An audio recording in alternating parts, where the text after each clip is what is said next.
finalise charges against fugitive Ugandan warlord Joseph Kony. Kony, the leader of the rebel Lord's Resistance Army, is the ICC's largest standing fugitive.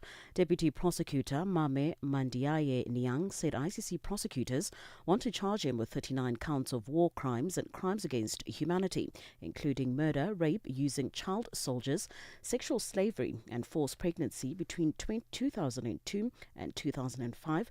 An arrest warrant was issued against him in 2005. The Allied Democratic Forces rebels have killed more than 50 civilians at a funeral in eastern Congo. It is the latest big attack by the Islamic State-linked group. The ADF assault took place last night in the town of Ntoyo in North Kivu's province Lubero territory. The group is said to have used machetes and guns. A recent flurry of ADF attacks has added to insecurity in eastern Congo, where Rwanda-backed M23 rebels staged a major advance earlier this year. Last month, the ADF killed more than 50 civilians in multiple attacks, while an ADF attack in July on a church left 38 dead. Advocacy group in South Africa, Accountability Now, says it cannot rule out the possibility of the Matlanga Commission of Inquiry's findings being challenged by the people that might be implicated. The commission is expected to start next week following delays in acquiring essential ICT infrastructure. President Cyril Ramaphosa established it following the KwaZulu-Natal Police Commissioner Nhlanhla Mkhwanazi's allegations of political interference in police operations and corruption among senior South African police service officials. The commission has been widely criticised in light of its findings not being legally binding. The organisation's director, Advocate Paul Hoffman, says disputes are likely to arise from the Commission's recommendations. What the Commission is obliged to do is find out what the facts are, because there are clearly disputes as to whether corruption has taken over the police or not.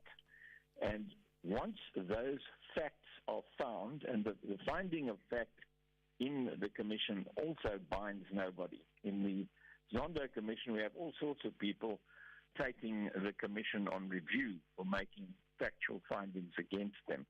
And that could happen again in relation to the Matlanga Commission. The South African National AIDS Council, SANEC, is optimistic about a groundbreaking HIV prevention option, Lenacapavir. This innovative jab is awaiting registration with the South African Health Products Regulatory Authority. SANEC says the Health Department is developing a rollout plan with support from the Global Fund for initial funding. SANEC's CEO, Thabiso Lehoko, says there's significant anticipated demand for the jab in the country. We are now actually making sure that our communities are guiding even the service delivery models. Where do you issue this jab if it's meant for people that are not living with HIV, who might not necessarily want to come to healthcare facilities? So there is a whole demand creation for a jab where we are working with that. And the only way we can get that done is when communities are involved. The French Prime Minister François Bayrou is due to hand in his resignation after being heavily defeated in a confidence vote in Parliament yesterday. His exit throws France into renewed political turmoil. The BBC's Mark Lowen has the latest. It's not looking good for French politics, or indeed for President Macron, with this country in a state of political impasse after the government fell last night in a confidence vote. François Bayrou, the Prime Minister, called a confidence vote in order to push through 44 billion euros worth of budget cuts, but he did not have the numbers needed in Parliament. And now François Bayrou is expected here at the Élysée Palace in Paris, the residence of the President, to tender his resignation. Recapping the top story this hour, the International Criminal Court judges have begun hearings to finalise charges against fugitive Ugandan warlord Joseph Kony. For any news stories you would like to share with us, please do send an email to newsroom@channelafrica.co.za or call us on +27 11714 4459. For Channel Africa News, I'm Jolani Tulo Mwepe. SABC News. The African Perspective. In our sports headline, Zimbabwe cricket has changed its financial problems for the better. And South African Football Association has partnered with global technology brand. I'll be back with these and other stories at the bottom of the hour.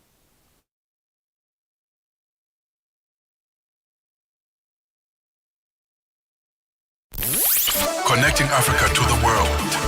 Africa in Business with Thami Ngubeni brings you the latest insights on Africa's economy. Ethiopia has officially launched Africa's largest hydroelectric dam, a project that will provide energy to millions of Ethiopians. The East African country views the $5 billion Grand Ethiopian Renaissance Dam located on a tributary on the River Nile as central to its economic ambitions. It has been reported that 91% of the project was funded by the country's central bank, while 9% was financed by Ethiopians through bond sales and gifts without any foreign assistance. Now, for more on this, and I've just been told that the guest whom we are supposed to have on the line, Tsepo Khadima, who's to tell us more about this Grand Ethiopian Renaissance Dam, is not now available. The city of Tshwane in South Africa's capital, Pretoria, will tomorrow host its first investment summit aiming to attract $971 million to $1.4 billion in investments. The city's executive mayor, Dr. Nasipi Moya, will unveil a multi-billion rand investment pipeline and outline the city's future ambitions at the summit. We will be crossing to Tshwane shortly, but for now, I'm going back to the previous story on Ethiopia. Our energy analyst, Tsepo Khadima, is on the line to talk to us about Ethiopia officially launching Africa's largest hydroelectric dam. A story of the day. Good afternoon, Tsepo. Trust you well. I'm well, Thabiso, and greetings to the listeners of Channel Africa. The Grand Ethiopian Renaissance Dam is being called Africa's largest hydroelectric project. How big is this dam, and is there one in the world that compares in this size? Well, the Ethiopian Grand Renaissance Dam is, or hydroelectric dam, it is among the 20 large hydroelectric power stations in the world. So certainly, I think this is a proud moment for Africa to have a power station, hydro, that is more than 5,000. So it's bigger than even the Grand Inga Dam in the Democratic Republic of Congo. But apart from size, whatever, Ethiopia will not be able to build another hydro power generation plant of this size. But what this does at 5.15 gigawatt or 5,015 megawatts, it is bigger than even South Africa's two largest new built power stations, Kusile and Medupi, in terms of individual capacity for output. So at full commissioning, it's actually going to assure Ethiopia of energy security. And without energy security, there can be no hope of any country to be able to grow. And I think this is good news because it will assist in eradicating the name tag of Africa being called the dark continent. But Ethiopia is still an energy poor country because when you look at the energy consumption per capita per year, it is still so much lower, taking into account the population size of Ethiopia.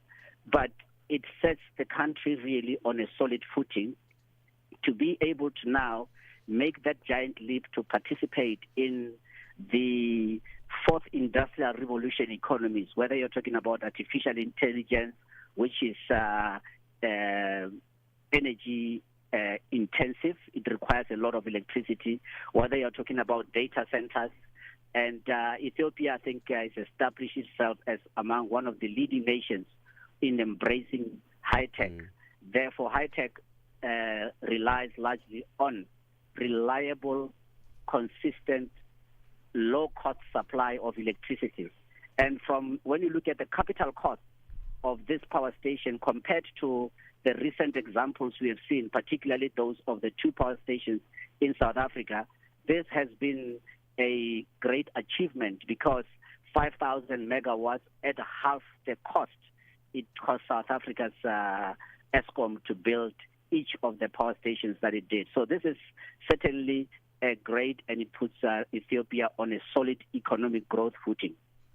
I was in actual fact going to ask you about the energy challenges that had been besetting Ethiopia and how this hydroelectric dam is going to boost the country, and you have touched on some of the aspects. Now, Ethiopia, Tsepo, prides itself that is financed the dam's development without any foreign assistance.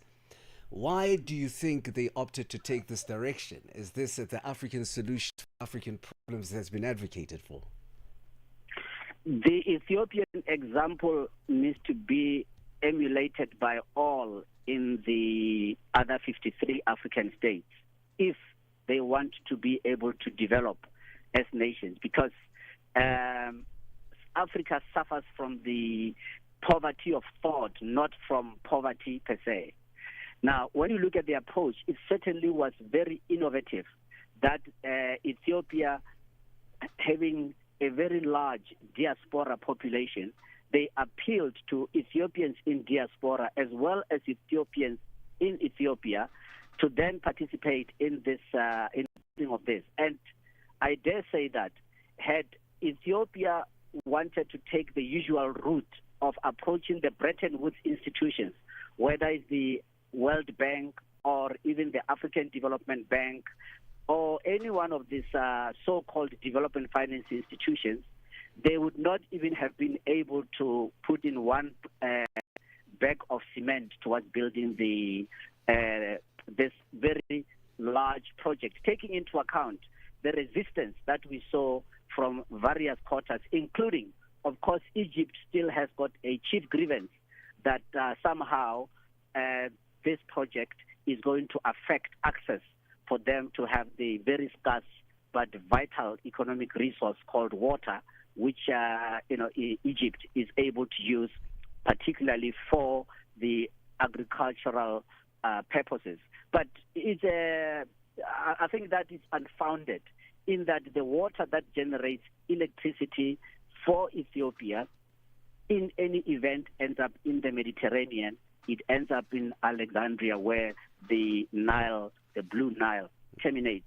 But I'm just saying, on the backdrop of that resistance that we saw and a lot of negative talk, had Ethiopia wanted to approach any of the so-called development finance institutions, certainly they would never have started. But it's a great example. It's a proud moment for Africa, yes, to show that indeed. And Africa, I note, Tsepo, for East Africa as well. Unfortunately, this is where we'll have to leave it, Tsepo. Nonetheless, really appreciate your time this afternoon. Great pleasure. We are on Open Views Audio Bouquet. Channel 628. Get the news, music, and lifestyle of Africa on Channel Africa, the African perspective. This September, Channel Africa celebrates Heritage Month, a time to honor the stories, the rhythms, and the languages that make us who we are. Whether you're in Lagos or the shores of Zanzibar, to the mountains of Lesotho or the markets of Dakar, we are united in diversity. Najivunia kuwa Mwafrika. Kukondolera Afrika ndiye nduwake. Proudly African and fabulous. Let us preserve our languages. Let's embrace our uniqueness. Let's embrace our cultures and celebrate the beauty of our continent. Channel Africa, the African perspective.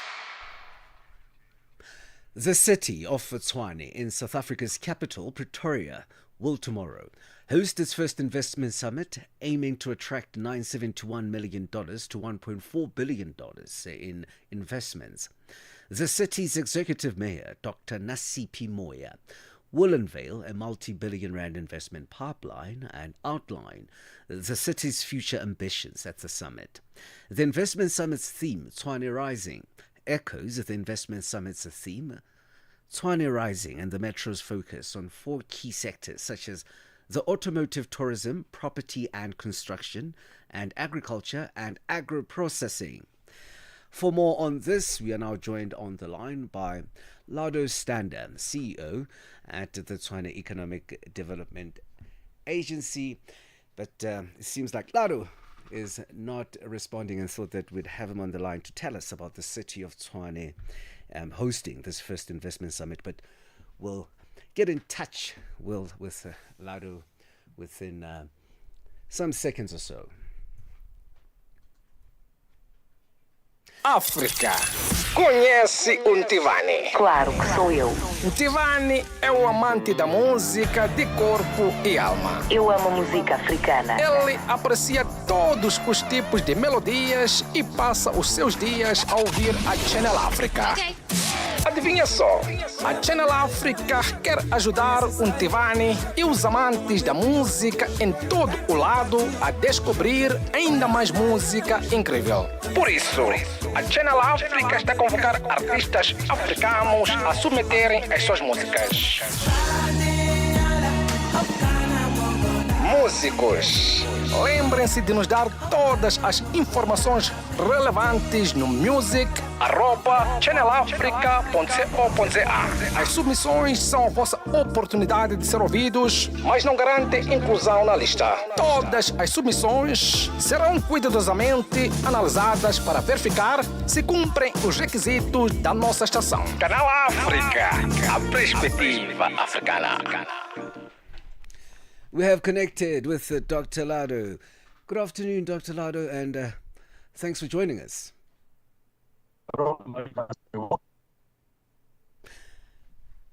Can you hear me properly there? Because I hear that your connection may be disturbed. I hear you properly, and my connection seems to be fine today. All right, then I'll give you an indication if at all it does distort on my end. Nonetheless, let me ask you a question. Why did the city of Tshwane see the need to host its own investment summit? It's been a long planning event. It's been in the pipelines for quite some time. But I think the political administration to just Dr. Lado, let me just stop you a little bit there, Dr. Lado. The sound is in actual fact not clear from your side. So perhaps if you could just make a few movements and then get straight into the question.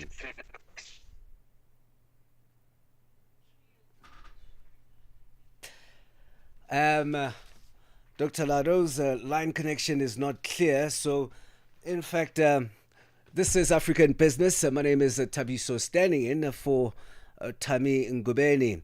And within the show, more stories coming up.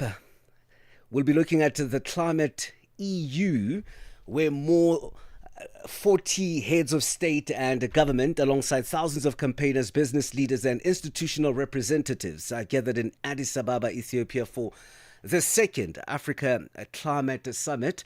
The summit, the effort is to tackle the climate crisis and unlock climate financing. They'll be talking solutions to the climate question, a global question that is currently under the spotlight. And as you can see, the ever-changing climatic patterns, weather changes. So we want to actually see what those 40 heads of state and governments, alongside thousands of campaigners, will be advocating for. So we still then have to move on now. I thought that perhaps Dr. Lado would have been coming back to talk to us about the city of Tshwane tomorrow hosting the first investment summit. But then let's move on to this story that I've been talking about on climate. Now, this summit is convened by the African Union and the Ethiopian government under the theme Accelerating Global Climate Solutions, Financing for Africa's Resilient and Green Development. Participating institutions include the Africa Export-Import Bank, the African Development Bank and the European Union, amongst others. Now, a representative from the EU in delegation to Ethiopia, I'm told, should be on the line, Beatrice Neri. Beatrice, can you hear me there?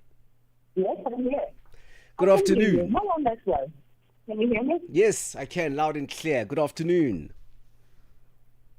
Good afternoon to you.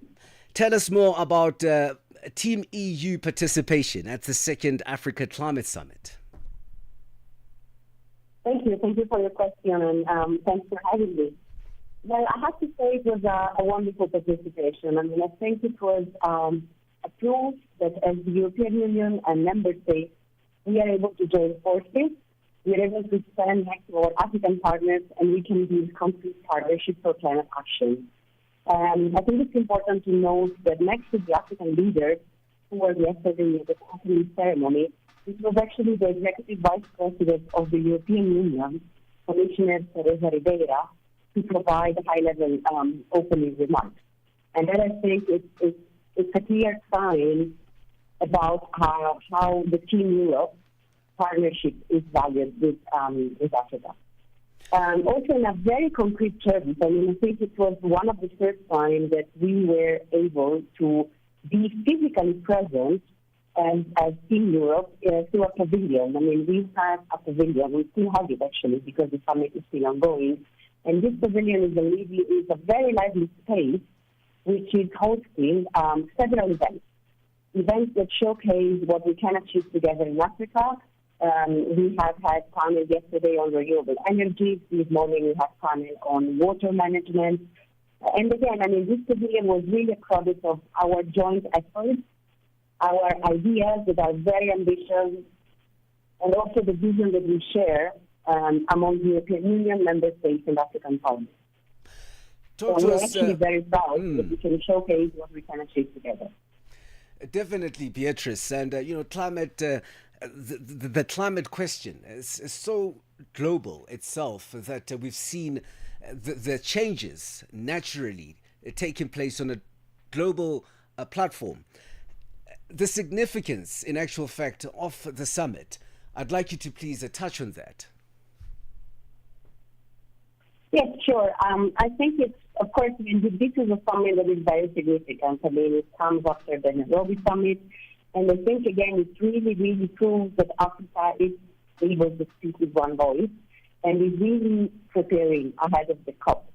For us, again, I mean, I take it as from the European Union perspective, this summit is also a very important moment for us to really strengthen our partnership and reinforce our commitment to work together in order to shape outcomes for the next COP that are sufficiently ambitious. The EU is supportive and also partnering with Africa. It's a strategic partnership. How do you see it helping Africa as well? Thank you. I mean, I think it's important to note that together, European Union and Africa, we are 82 nations. And we are connected by shared history, geography, and I mean, above all, we are actually all impacted by climate change, and we are facing the same challenges, and we should find shared solutions. We should find solutions together. I think it's important that to highlight the fact that we are united by facts, because I mean, Africa is certainly responsible for only a fraction of emissions. But at the same time, as the European Union, we are no longer a major contributor. But yet, as Europe, as the European Union, we are the fastest growing continent. So we can say that Africa and the EU, we are relatively small emitters, and we should join forces. As EU, we are committed to zero emissions, and we will have comparable emissions to Africa by 2030. Beatrice. In addition to the fact that we share the same interest, we have the same interest in focusing on a green transition that opens new economic opportunities both for Africa and for the European Union. And again, I mean, speaking about economic opportunities, we truly believe, and I mean, this was also confirmed by the messages provided by the African leaders yesterday, that these opportunities should translate in more investment and trade. Thank you very much, Beatrice. I think this is where I have to stop you now, Beatrice. But nonetheless, thank you for your time this afternoon. That was Beatrice Neri, a representative from the European Union delegation to Ethiopia. Channel Africa, where every moment is an African celebration. Feel the energy, feel the connection. Channel Africa, the African perspective. Get the news, music, and lifestyle of Africa on Channel Africa, the African perspective.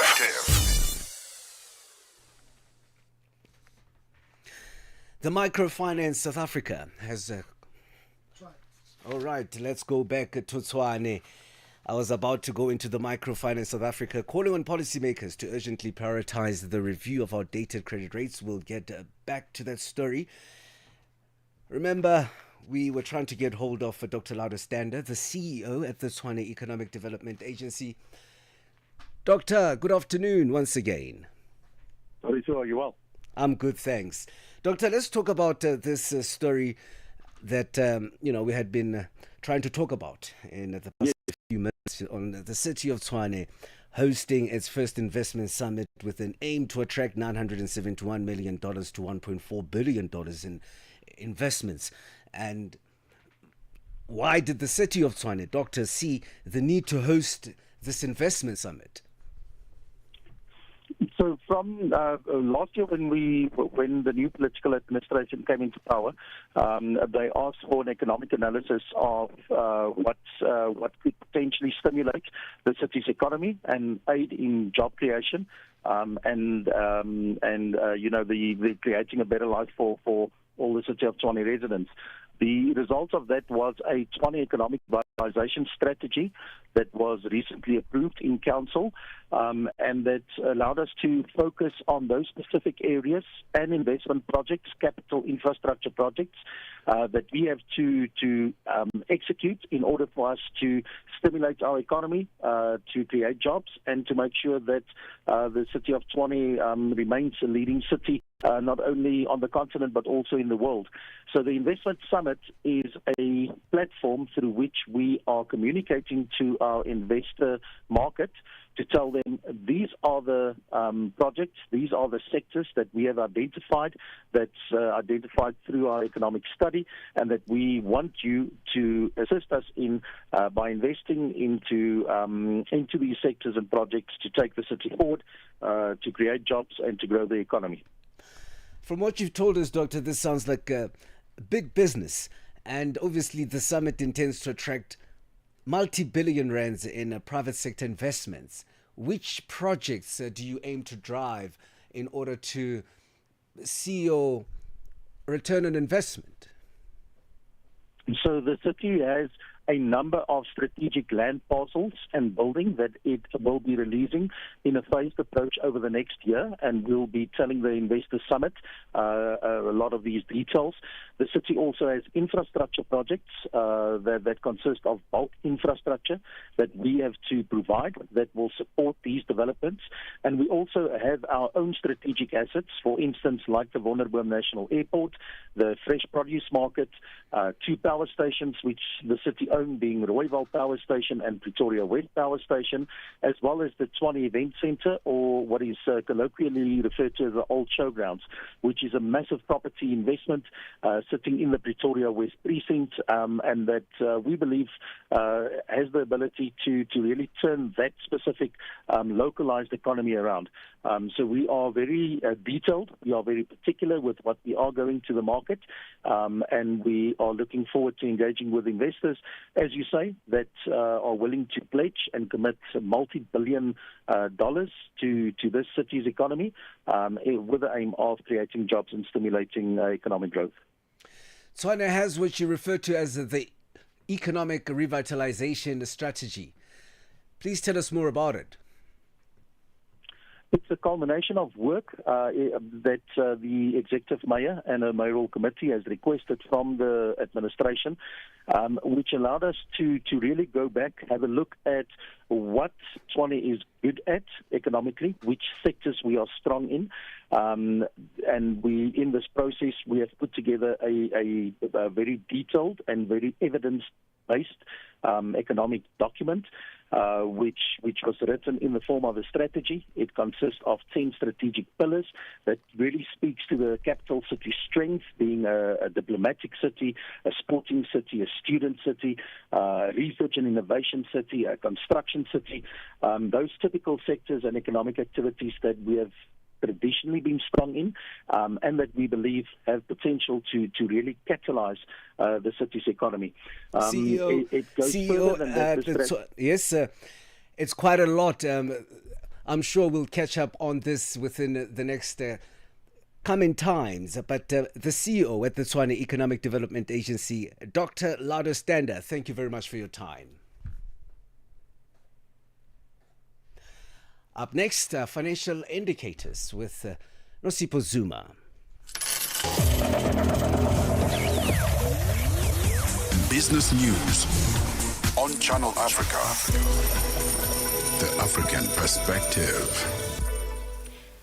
Thank you, Lehoko. Good afternoon. In your business indicators this hour, $1 is trading at 17 Rand 54 in South Africa. In Botswana, it's trading at 13 Rand 296. In Namibia, it is trading at 17 Namibian dollars 536. The Zambian kwacha is trading at 23 kwacha 892 the US dollar. In Kenya, the dollar is trading at 128 shilling 297. In Ethiopia, it is trading at 142 birr 48. In Uganda, it is trading at 3,000 shilling 491. In Tanzania, it is trading at 2,000 shilling 492. $1 in Nigeria is trading at 1,000 naira 519. In Egypt, the dollar is trading at 48 Egyptian pound 297. In Tunisia, it is trading at 2 dinar 895.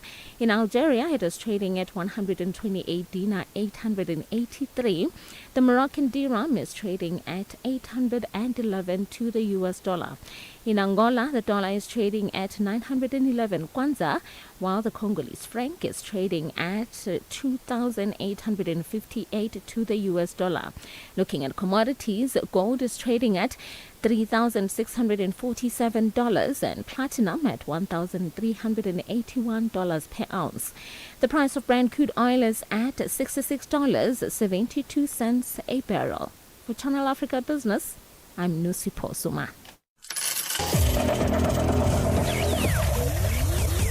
Business news on Channel Africa. The African perspective.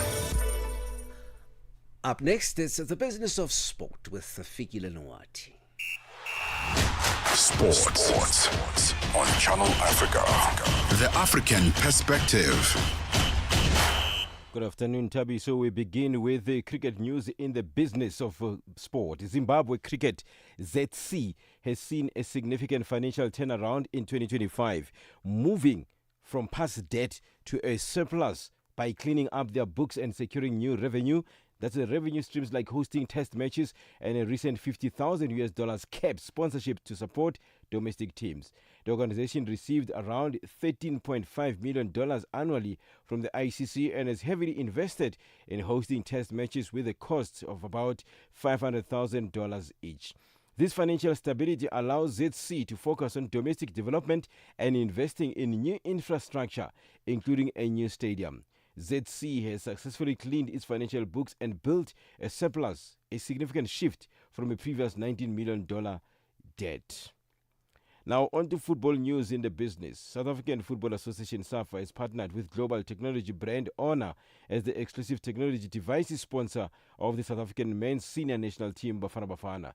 This collaboration marks a significant milestone in the convergence of cutting-edge technology and sports, ushering in a new era of innovation of South African football. CEO at Honor South Africa is Fred Zoe. From our side, we always believe that technology and the sport actually share a common purpose, and that's to push the boundaries and unlock the potentials of human beings and achieve the extraordinary. So it has been a goal for us to ensure that our business contributors to grow and develop to our sports industries. So our collaboration with the South Africa Football Association, SAFA, and the national team Bafana Bafana has been a long-term coming. With this partnership, Zoe unpacks the incredible growth Honor is hoping to make using the popularity of Bafana Bafana.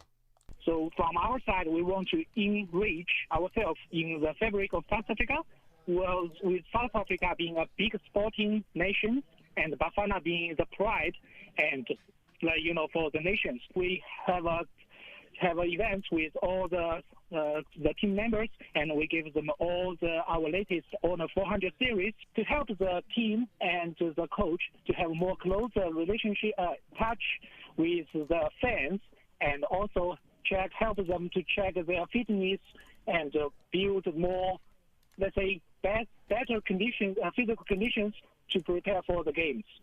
On what the partnership means for Honor, this is what Zoe had to say. So this partnership is not only signifies recognition of how technology has some honor to impact all the spheres of life, but also a moment of unite pride and hope for what we can achieve together as brand.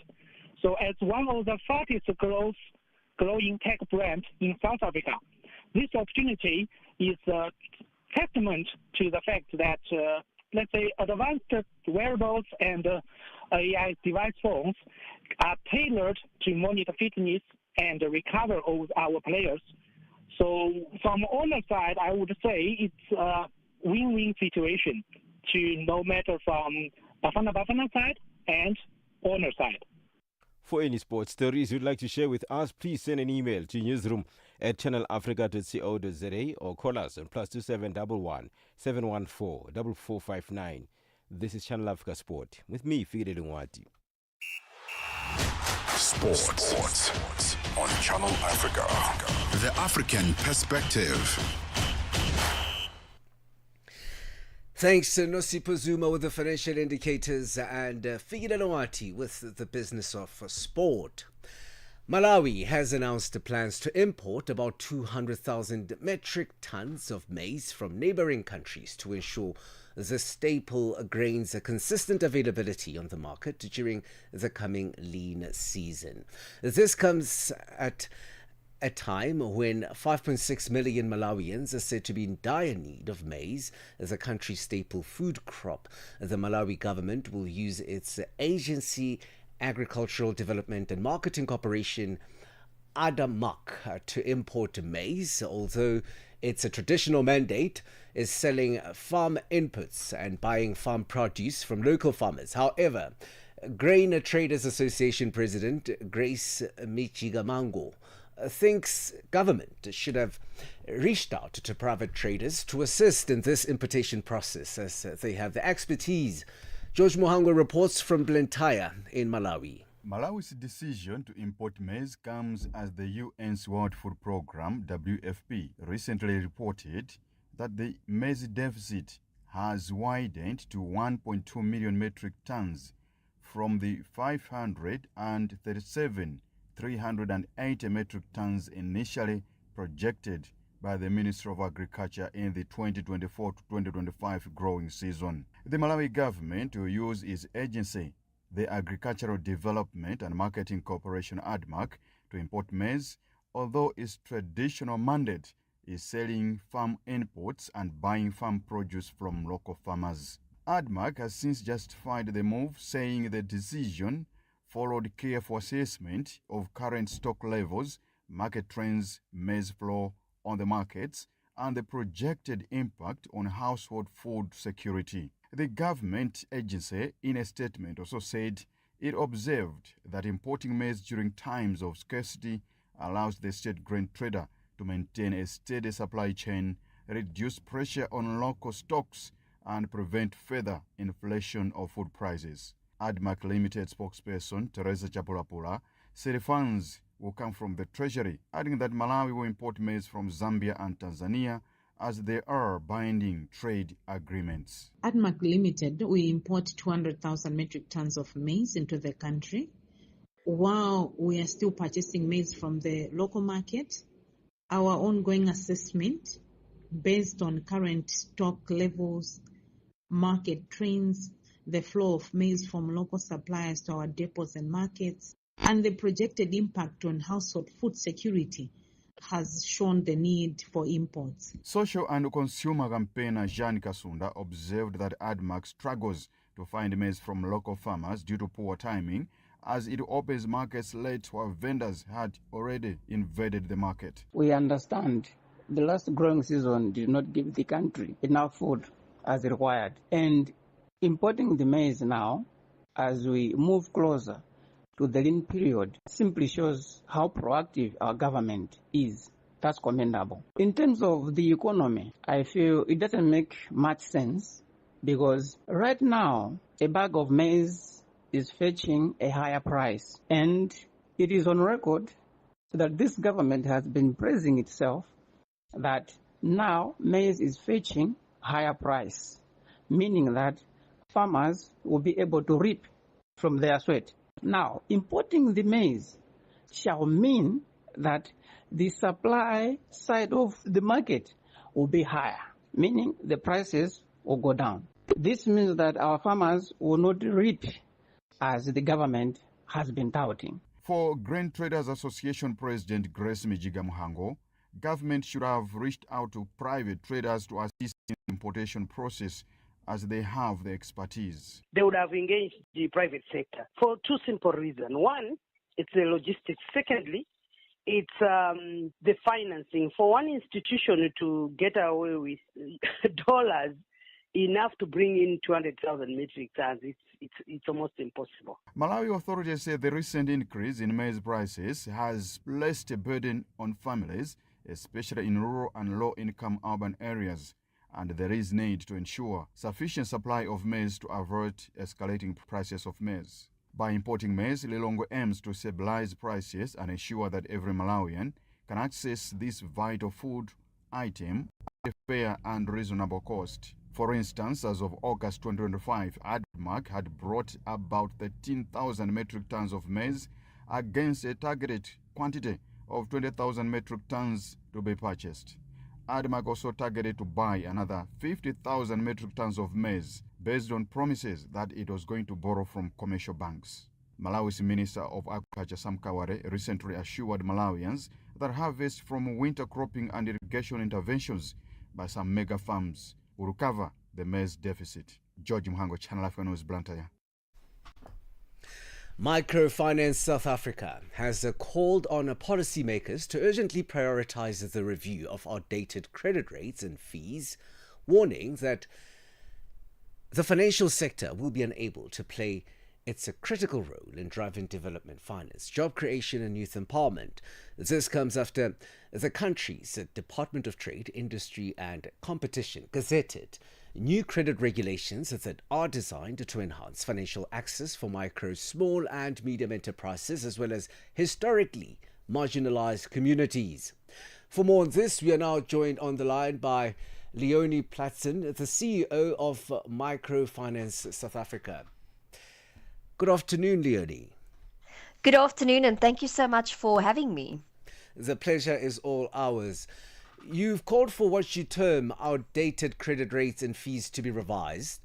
Why is this important, and what challenges do old credit rates and fees pose for SMEs and MSMEs? So the outdated rates and fees create an environment where it simply is not sustainable to lend responsibly to micro, small and medium enterprises. And the current caps have not kept pace with inflation, since the changes to the National Credit Act and actually the introduction of the National Credit Act. So compliance costs, things like credit bureau checks, banking transaction fees and KYC requirements has really risen sharply. And our members play a huge role in, financing these small businesses. So we offer short-term unsecured credit, but 40% of our loans actually go into productive lending. So for MSMEs, this means fewer approval rates because our fees has not been actually reviewed and higher rejection rates. So we are seeing about 13 million consumers being rejected, and many of those applicants were small businesses seeking working capital. So when the formal sector cannot sustainably lend to these MSMEs, they are pushed into the informal market where they are exposed to about 600% per annum interest rates. So you're saying that this will cushion the MSMEs from further shocks? Definitely, because what will happen if they review our rates and fees, because it has only been it was last reviewed 10 years ago, this will open up access to legal credit. So our members are currently declining a lot of consumers because we can't take any risks at all. And like I said, 40% of our loans goes through to productive lending. So this will open up access if they review the rates and fees. We believe it will create job creation and also growth in the economy. We are also seeing that thin file clients, usually consumers that just comes out of matric, also don't qualify for credit. So immediately they are stuck with the loan sharks or the mashonisas. What specific changes would there be then for these youth and better financial habits in order to run away from the mashonisa? So if they do change the rates and fees for the short-term and unsecured credit environment, I think it will definitely open up possibilities, because we will be able to fund those small businesses, and that would actually prohibit them from going to the illegal market. So they will be able to start businesses, build on extra rooms to rent that out. So just creating more and more opportunity. At this stage, we are seeing that our members cannot provide access to these guys, but they do get access. So of the 13 million consumers that are declined, we are seeing that those guys are getting access to credit, probably from the illegal market. So now, how is the accessibility insofar as this is concerned?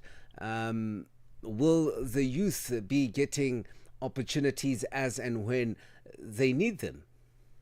If it is within the affordability regulations, they will be getting credit. So we can now see a 72% fallout of current rejection rates, and we actually just want to bring that down to what it was in 2015, and that was 55%.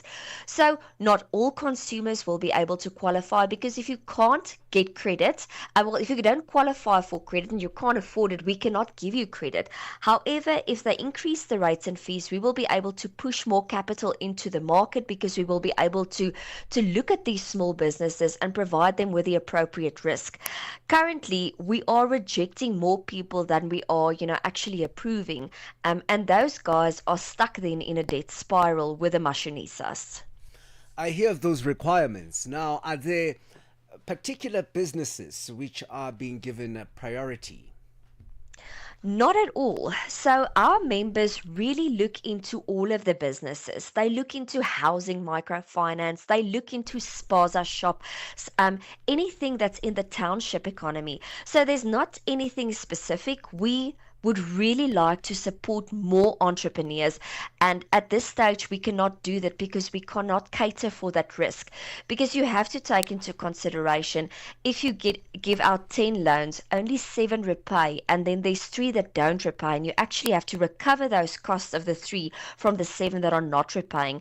But because the rates and fees are not being reviewed, some of our members are simply saying, I cannot give credit or access to credit to any small businesses, anything that's got to do with incremental housing, or anyone that comes out of matric.